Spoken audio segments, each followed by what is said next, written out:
Now, the rest of the story. So, listen, my children, and you shall hear of the Midnight Ride. The British were coming. A force of 2,000 had already landed. Colonial resistance would have to be mustered. And to this purpose, one colonist rode off through the darkness to alert the others. But that midnight rider was not Paul Revere. This is the rest of the story.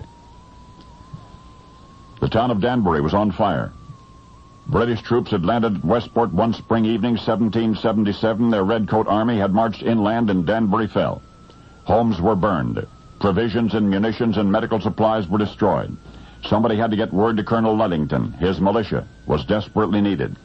A messenger arrived at the colonel's Fredericksburg home that same evening. Breathless, he pointed toward the eastern horizon. The sky was crimson. Danbury is burning, he gasped. Now, the colonel's men were in their own homes, scattered throughout the vast countryside, and the exhausted messenger had just ridden a formidable 15 miles. Someone else would have to sound the alarm and summon the soldiers, and the only one else available to do it was Colonel Ludington's aide. Colonel Ludington's aide. Now, the aide was warned it would be a dangerous mission.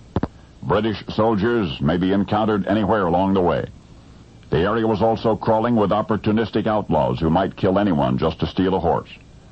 But the aide was resolute, and on a steed named Star, galloped off into the night. First south along the river, then on to Shaw's Pond. At each farmhouse, the aide shouted, "Danbury's burning! Gather at Ludington's!" A gentle rain began to fall. Reaching Mahopac, the aide turned north and headed for Stormville.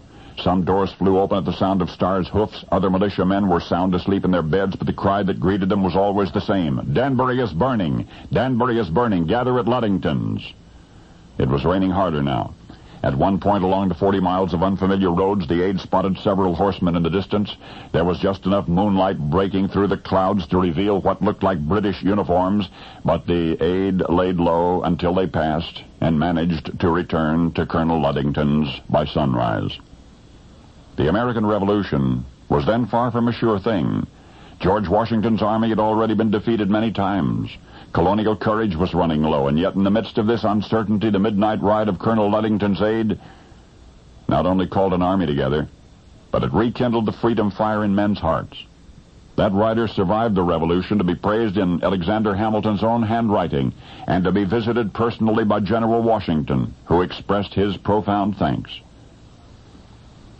And yet, while the poet Longfellow was applauding Revere, a very modest headstone in an ancient cemetery is the only monument to the colonel's aide, this other rider, whose ride that night was twice as long as Paul Revere's, and, by the way, 100 times more dangerous.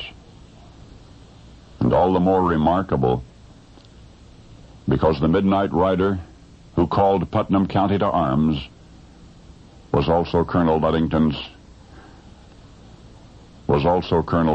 daughter, a mere girl of 16. And now you know the rest of the story.